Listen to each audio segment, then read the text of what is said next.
Yo pienso que son muchas cosas las que nosotros podemos hacer, ¿verdad? Estamos hablando de manera general, pero creo que en medio de las circunstancias que muchos de nosotros pasamos, principalmente en el contexto que vive la ciudad de Cúcuta, en el contexto que vive las personas de la iglesia, con muchos problemas, muchas dificultades, enfermedades que hay ahorita, creo que también iríamos con la intención de entregarles esas cargas, esas enfermedades, esos problemas al Señor para que Él trate de obrar en nuestras vidas.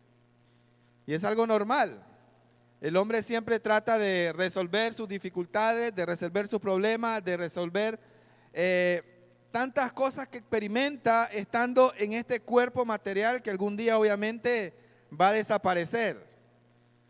Pero durante ese momento que el hombre experimenta ese sufrimiento dentro de su cuerpo, pues la necesidad de buscar alternativas siempre van a existir. Y son parte de las cosas que esta noche vamos a tratar comentando a través del desarrollo que estamos llevando del relato de Juan. Es por eso que quiero que nos ubiquemos en el capítulo 11, que ya hemos desarrollado, y vamos a ver lo que nos dice el autor desde el verso 28 hasta el verso 44. Óigase bien, del 28 al 44, si mi matemática no me fallan, son aproximadamente 16 versos, son bastantes, ¿verdad? Y cada verso está bastante nutrido.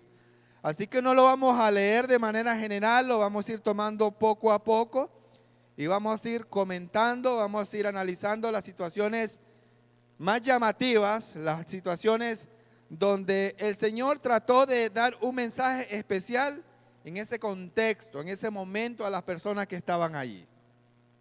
El tema de esta noche se llama el punto crucial, ¿verdad? El capítulo 11, Lázaro es resucitado. Anteriormente nosotros hemos visto algunos datos interesantes que el autor nos presenta para que nosotros nos demos una idea de cómo va a desarrollar su relato. Hemos visto algunos datos sobre la ciudad donde está desarrollándose la temática, allá en Judá, en Betania. Nos ha dado también datos sobre la distancia que había de donde estaba Jesús y también donde se iba a posesionar en ese momento, al momento de la resurrección de Lázaro. Y también hemos visto hasta el momento la manera de actuar de una de las hermanas de Lázaro. ¿De quién? ¿De quién hablamos el miércoles pasado? De Marta. La manera como ella reaccionó al darse cuenta que Jesús estaba llegando a la aldea donde ellos vivieron. Bueno, antes de iniciar de lleno con el relato principal, que es el tema de Lázaro, que es resucitado, vamos a ver también la manera en la cual reacciona la otra hermana, en este caso, María. Así que nos vamos a introducir en el texto, hermanos. Vamos a iniciar hablando desde el verso 28 y verso 29. Atención a lo que dice la palabra. Vamos a ubicarnos en estos primeros dos versos y vamos a ver las cosas más llamativas, ¿verdad? Las cosas que influyen mucho en este relato que nos dice Juan. Verso 28 dice: habiendo dicho esto, se refiere a las palabras de Marta, las últimas palabras de Marta. ¿Se acuerdan de esas últimas palabras de Marta? ¿Cuál fue la proclamación que hizo ella? Miren que lo trae a referencia el autor ahorita en el verso 28. Claro que sí, ella hacía una afirmación, una proclamación que Jesús era el Cristo. ¿Qué más? Eran tres afirmaciones: el Hijo de Dios, el que había venido al mundo. Entonces ahora el autor lo introduce nuevamente en el verso 28. Obviamente él trata de enaltecer esas palabras porque fueron muy importantes.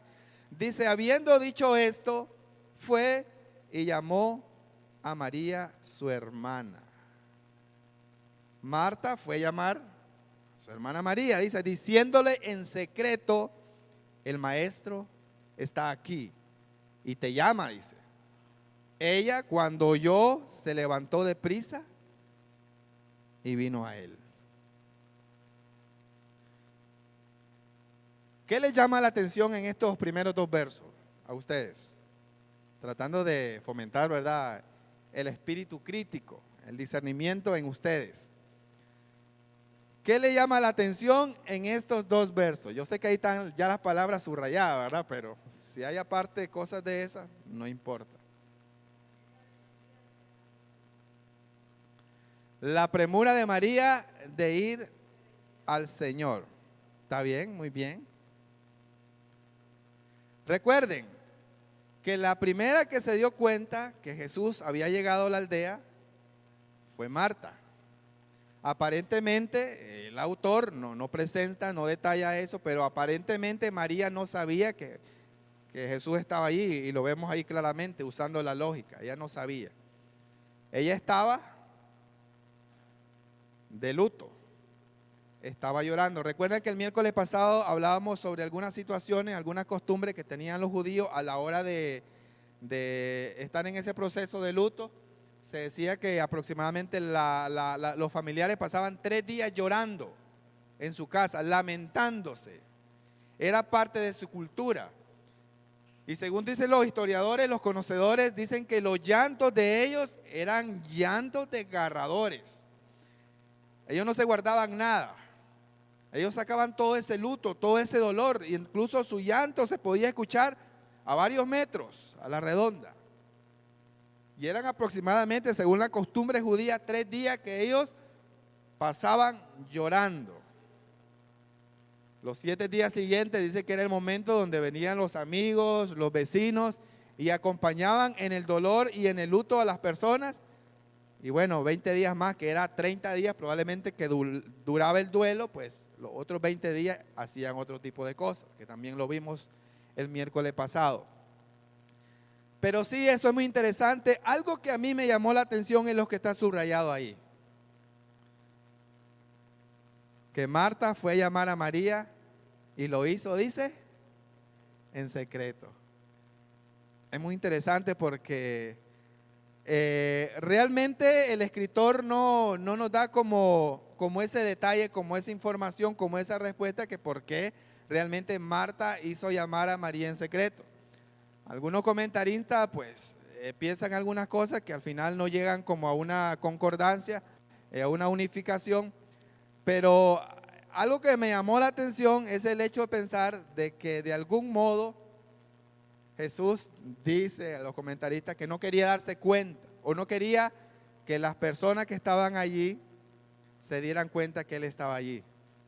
Pero más adelante vamos a ver de que no es lógico, porque al final Él hace una oración y agradece al Señor por la circunstancia que está pasando en ese momento. Los dejo con ese interrogante para que ustedes puedan investigar que por qué Marta llamó a María en secreto. Dice el texto, el maestro está aquí y te llama. Algo muy interesante, esa palabra que utiliza Marta, el maestro. ¿Saben por qué? Porque por lo general las mujeres no tenían maestros en los judíos.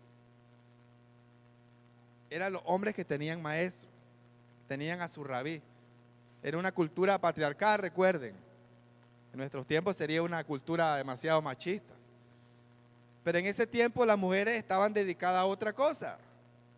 Pero el escritor dice que Marta le dijo a María que el maestro estaba allí. El maestro, su maestro. Algo diferente que tenía Jesús, y obviamente nosotros ya lo habíamos visto, o lo hemos visto en el recorrido de Juan, es que Jesús era inclusivo, verdaderamente, no como la inclusión que conocemos hoy en nuestros tiempos. Su enseñanza iba determinada tanto para varones como también para mujeres. Inclusive el Señor tenía la oportunidad de dirigirse a los niños. Tenía ese afecto también especial con los niños. Cosa que para un maestro ese era como, bueno, yo no me tengo que relacionar con los niños porque guardaban esa distancia, digamos, ética y profesional en su enseñanza. Pero Jesús no era un hombre de esos. Jesús era un hombre que le daba la oportunidad a todo mundo. de expresarse, de tratar de resolver sus problemas, de tratar de llenar esos vacíos que las personas tenían, sus necesidades. No importaba quién sea, no importaba si era un leproso, no importaba si era una persona no judía, no importaba si era una mujer, no importaba si era un hombre, si era un niño. Él sí era una persona verdaderamente inclusiva. Dice que el verso 29 dice, ella cuando lo oyó se levantó deprisa y vino a él. ¿Qué clase de relación tenía Marta y María? Que cuando ellos se dan cuenta de la presencia del Señor Jesús, ellos reaccionan inmediatamente. Marta primeramente salió al encuentro de Jesús y ahora María, al darse cuenta que el Señor estaba allí, su maestro también acciona y va donde el Señor está. Seguimos con la lectura, verso 30, dice, Jesús todavía no había entrado en aldea, verso 30 al 32, Jesús todavía no había entrado en aldea, sino que estaba en el lugar donde Marta le había encontrado.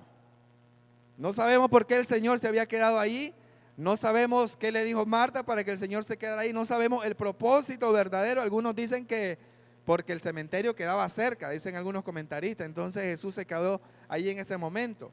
Pero a ciencia cierta no lo sabemos, quizás no es el propósito principal del autor. Dice el verso 31, entonces los judíos que estaban en casa con ella y la consolaban, cuando vieron que María se había levantado de prisa y había salido, la siguieron. O sea, a veces es necesario que nosotros nos metamos en la narración, en la historia, y tengamos una lectura comprensiva, ¿verdad? Así como cuando los niños empiezan a leer y empiezan a desarrollar ese hábito, para poder comprender en realidad la riqueza del relato. O sea, fue tanto el impacto, la reacción de María, que estaba llorando, estaba haciendo su momento de luto, que al saber que Jesús estaba allí, salió rápido, se levantó y llamó la atención de las personas que estaban a su alrededor. Recuerde que eran los judíos. No sabemos qué tipo de judíos, no sabíamos si hay fariseos, probablemente, no sabemos si hay saduceos, no, pero son los judíos que están allí a la par, que también llegaron a tratar de consolar a las personas. Cuando miraron eso, también se fueron tras de ella. Y esto es muy importante que nosotros lo sepamos. Diciendo, va al sepulcro a llorar allí. Obviamente la lógica de acá es de que nos damos cuenta de que los judíos no sabían lo que iba a hacer María más adelante. Se imaginaron que María únicamente iba a seguir llorando ahora en el sepulcro.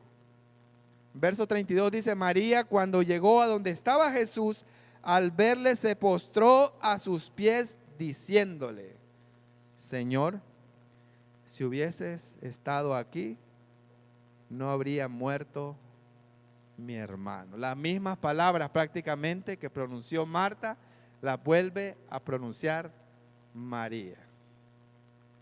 Probablemente en el tiempo de la ausencia de Jesús, de los días que habían pasado después de la muerte de Lázaro hasta cuando Jesús se presenta, probablemente ese había sido el tema principal de las dos hermanas. Probablemente, si tú hubieses estado aquí, mi hermano no hubiera muerto. Si ustedes ponen mucho cuidado a los dos relatos, tanto al encuentro que tiene Marta como al encuentro que tiene María, nos vamos a dar cuenta de que hay cosas similares, como esas palabras que le dicen a Jesús. Así como también hay cosas que son distintas, porque las dos mujeres, hablábamos el miércoles pasado, eran también diferentes. Marta era un poquito más extrovertida, era un poquito más dedicada a lo doméstico, mientras que María era un poquito más introvertida, quizás más callada y quizás más centrada en las cosas espirituales y no tanto en lo doméstico. Eran dos mujeres diferentes, pero algo que la une, que la unifica, es esa idea de que ellas dicen que si el Señor hubiese estado en ese momento, su hermano no habría muerto. ¿En qué se están enfocando las dos hermanas? En la sanación del hombre, en la enfermedad. Su nivel de fe todavía no les permite ver más allá, sino que solamente son conscientes de que Jesús podía actuar hasta este momento únicamente en la enfermedad. Pasamos al verso 33. Esta porción la vamos a tener desde el verso 33 hasta el verso 37. Y dice así la palabra: Jesús entonces, al verla llorando, y a los judíos que la acompañaban también llorando, ¿qué dice? Se estremeció en espíritu, dice, y se conmovió. ¿Qué significa estremecerse en espíritu? ¿Qué piensan?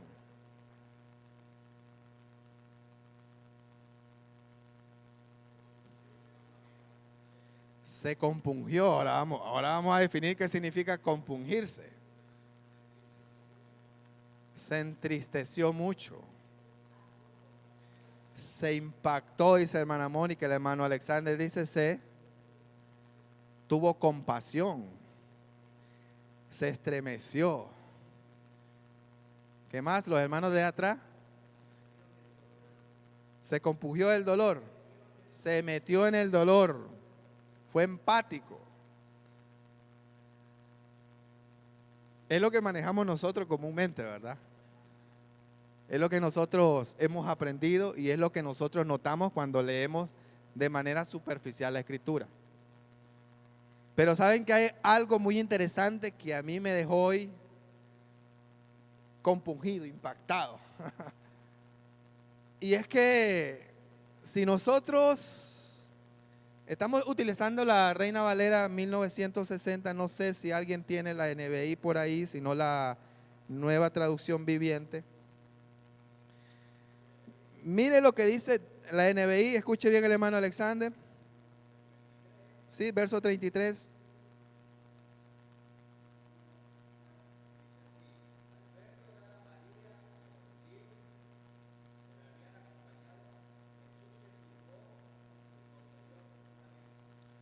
Se turbó, dice la Nueva Versión Internacional. Dice la Nueva Traducción Viviente: cuando Jesús la vio llorando y vio a la gente lamentándose con ella, se enojó en su interior, dice. Se enojó en su interior. Como que entre estremecerse en el espíritu y conmoverse, a enojarse en su interior, como que pareciera que hay mucha distancia, ¿no? Como que son cosas diferentes. No nos vamos a meter a asuntos de la crítica textual directamente, a criticar el texto, ¿verdad? Pero hay algo muy interesante que cuando uno lo estudia o trata de dar o hacer una exégesis se da cuenta. Y es que en el griego, en el cual las copias más fidedignas hacen la traducción como la Nueva Traducción Viviente. Se enojó. Dice, vuelvo a repetirlo, se enojó en su interior. Esas palabras que aparecen en griego, que no las trae, por cierto, hoy, significan estremecerse las vísceras de enojo. Literalmente es lo que significa en griego. Entonces, al nosotros conocer eso, de que se estremeció en el espíritu y se conmovió, nosotros nos damos cuenta que Jesús sentía algo, pero no era algo como lo que decían algunos de ustedes.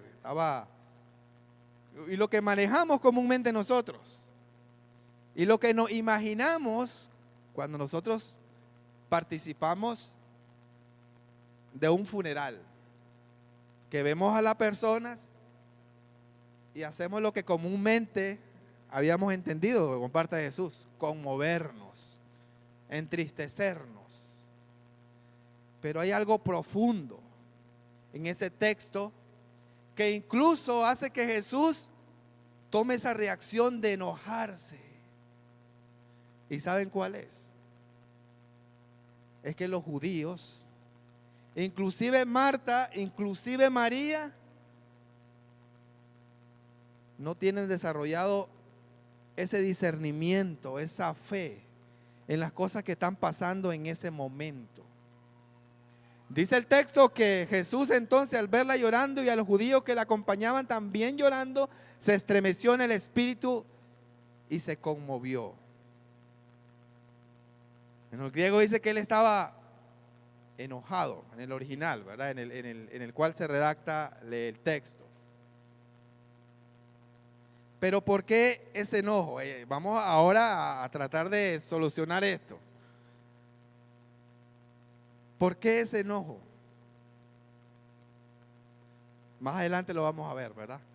Dice el verso 34, y dijo, ¿dónde lo pusisteis? Le dijeron, Señor, ven y ve. Verso 35, el pasaje más largo de la escritura, el pasaje más corto, ¿verdad? Está bueno para ponerlo ahí de tarea, ¿verdad? De memorización, Juan 11:35, para que todos participen.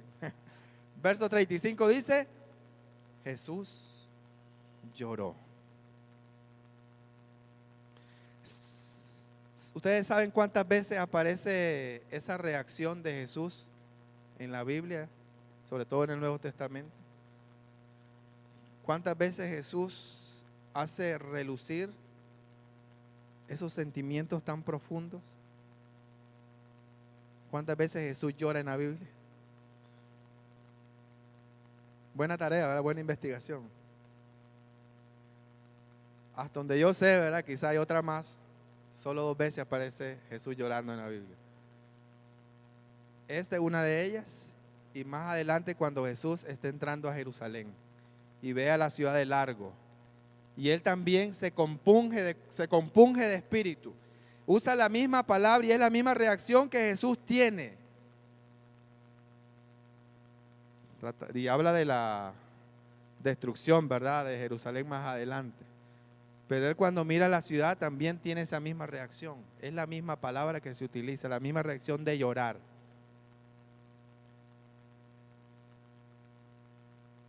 Y esto me trae también a la luz de que Jesús en su interior se enojaba porque la gente no estaba entendiendo todo lo que estaba pasando hasta ese momento. A pesar de tantas cosas que el Señor había hecho en todo el relato de Juan, de todas las señales que él había hecho, de la alimentación de los 5,000, de haber caminado sobre el lago, de haber sanado a varias personas, de haber hecho tantas cosas maravillosas, darle la visión a un ciego de nacimiento, todavía las personas no han entendido en realidad el propósito principal de él al venir a la tierra. La gente sigue siendo rebelde. La gente sigue haciendo caso omiso a cada una de las acciones y obras de parte del Señor, así como la gente hoy en día también lo sigue haciendo. Que a pesar que tienen la palabra, ellos están pidiendo obras, obras, obras, obras. Y se le olvida todo lo que el Señor hizo anteriormente y sigue haciendo en nuestras vidas. ¿Cuántas veces usted se ha enojado por querer, quizás en el caso de nuestros hijos, ¿verdad? Ya algunos tienen hijos mayores, en mi caso pues hijos adolescentes, algunos hijos pequeños, pero a veces uno se frustra de decirle las cosas a los hijos. Pórtate así, mira, así te va a ir bien, dándole consejos. Y uno se frustra y se enoja cuando no siguen esos consejos. Y después vienen las consecuencias, vienen los resultados negativos. Siento yo que Jesús se sentía así, es lo que yo pienso. Él venía al mundo a dar vida en abundancia, a dar luz. Pero lo que sigue viendo en la reacción de las personas es que ellos preferían la oscuridad. Y Jesús, obviamente, como conocía todo lo que iba a pasar, eso hacía que en su interior hubiera ese sentimiento también de frustración y de enojo. En el caso de que cuando Jesús se estremeció el espíritu y se conmovió con aquellas personas cuando estaban llorando, me voy a quedar con la que hace un comentarista que en este momento se me olvidó el apellido Bray, algo por ahí. También se lo dejo que investiguen, ¿verdad? Para que incentiven ese espíritu crítico de investigación, escudriñen la Biblia, hermanos, también. Este hombre dice que Jesús se pone así porque él está viendo directamente en primera persona el resultado del pecado del hombre. ¿Saben cuál es la consecuencia final del pecado del hombre? Dice la Biblia, la paga del pecado es la muerte. Dios mira, Jesús mira cara a cara la consecuencia del pecado y se enfrenta a su enemigo en ese momento, la muerte. Y en ese momento las personas lloran, las personas gritan, hay alboroto, pero no se han dado cuenta de que la solución la tienen allí mismo. Y esa es la parte de la frustración del Señor. No se dan cuenta que Él le ha ofrecido vida y vida en abundancia.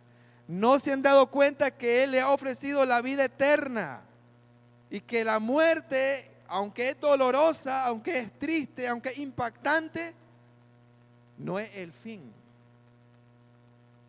Y pasa a veces con nosotros.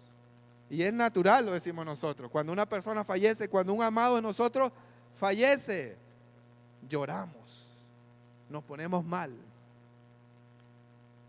Y aunque sabemos que esa persona, tenemos la esperanza de verla más allá, todavía como que tenemos ahí una pequeña duda en nuestros corazones. Ahí decimos, pues, Dios sabrá, dicen algunos por allá.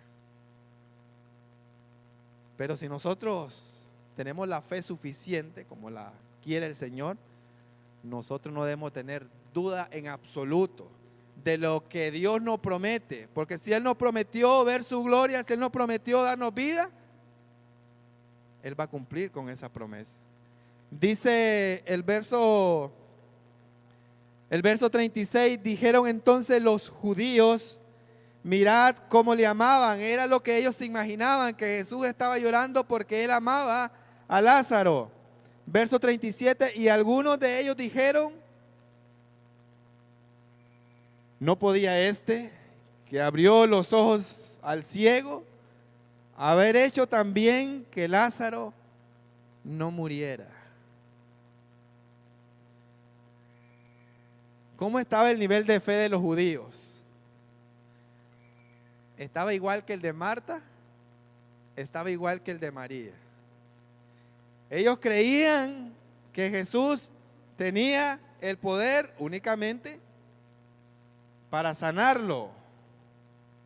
Y ellos le recuerdan la señal que hizo con el ciego de nacimiento. Si este hombre sanó a un ciego de nacimiento, también pudo haber hecho esto, sanar a este hombre. Ellos no podían ver más allá, su mente estaba ahí bloqueada.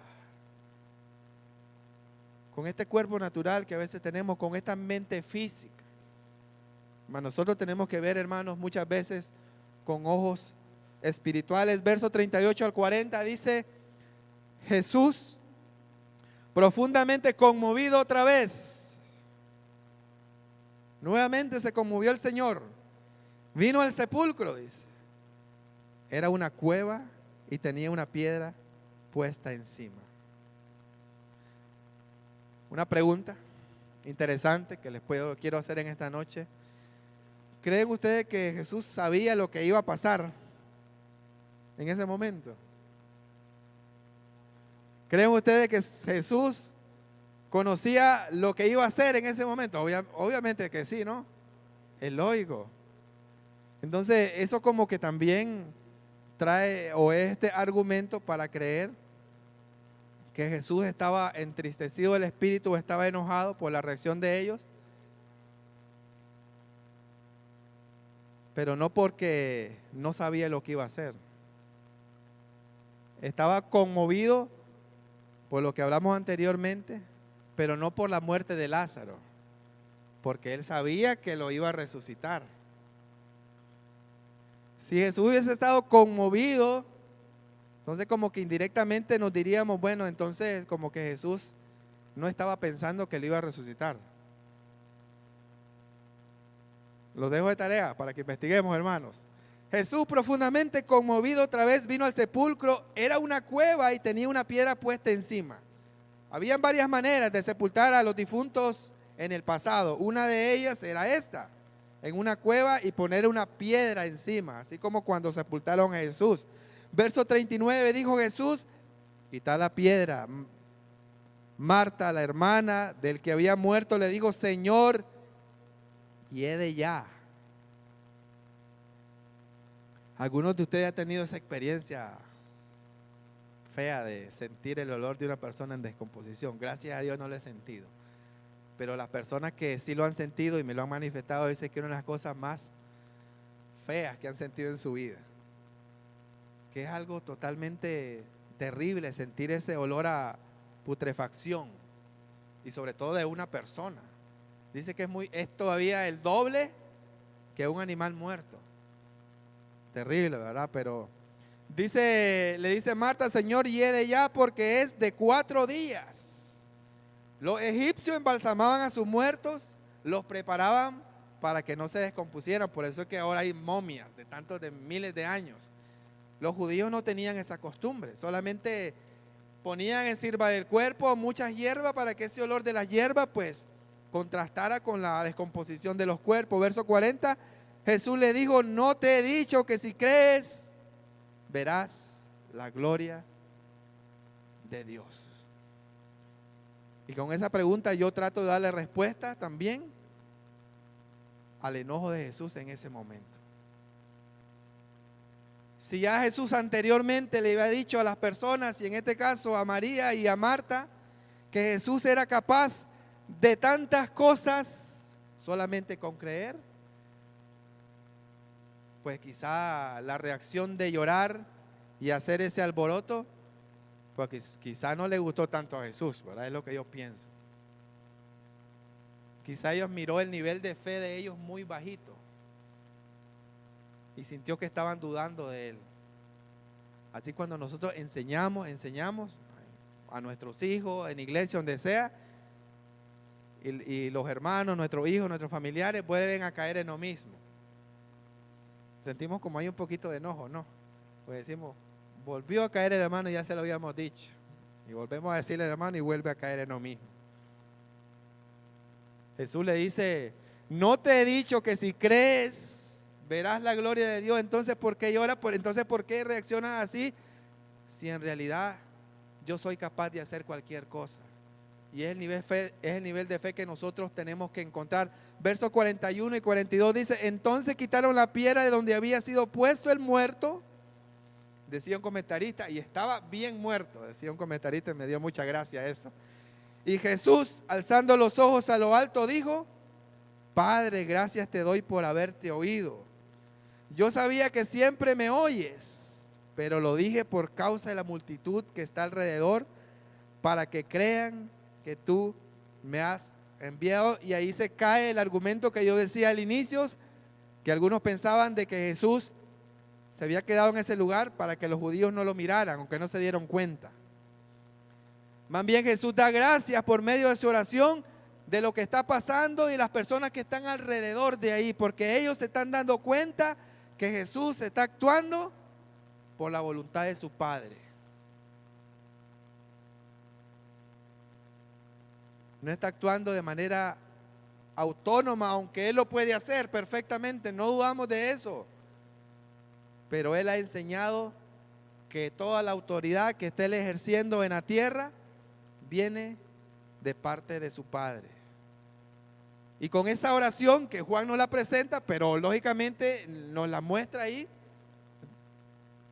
Jesús le está mostrando a la multitud de que Él actúa conforme la voluntad del Padre, que es el que lo ha enviado. Para finalizar, versos 43 y 44 dice: y habiendo dicho esto, clamó a gran voz, dice: Lázaro, ven fuera.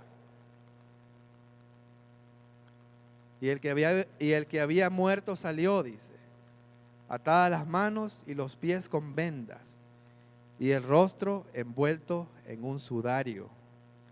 Jesús les dijo: desatadle y dejadle ir. El hecho de que Jesús clamara a gran voz, aparte de ser una señal de autoridad que Él pretende representar en ese momento por medio de la voluntad del Padre, también hace referencia y hace contraste a la manera de actuar de algunas personas que aparentemente hacían milagros en la antigüedad, en los tiempos de Israel, en los tiempos antiguos del Antiguo Testamento y también en los tiempos de Jesús. Incluso hay un pasaje en Isaías donde dice que estas personas que engañan y que hacen magia, dice que susurran al momento de hacer sus encantos. Susurran.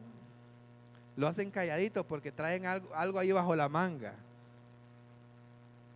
Pero Jesús lo hace en público y hace el llamado a una gran voz y dice: Lázaro, ven fuera. No había dudas, hermanos, en ese tiempo, y es uno de los actos más poderosos y más grandes que encontramos en la Biblia, y no hay duda de que todo lo que hizo el Señor sucedió. Amén, hermanos, ¿lo creemos? Amén. Finalmente Jesús dijo: desatadle y dejadle ir. ¿Saben que es como un factor común en los milagros de Jesús, sobre todo lo que tienen que ver con enfermedad y también de traer a las personas a la vida? Hubieron casos de que Jesús hace el milagro y después hace que ellos sigan como con su vida común. Creo que fue la hija de Jairo que Jesús actúa, la resucita prácticamente y le dice: denle de comer. Probablemente ya tenía hambre, era una necesidad física. En este caso le dicen a Lázaro, pues lo resucita, hace el trabajo y ahora le dice: desatadle y dejarle ir.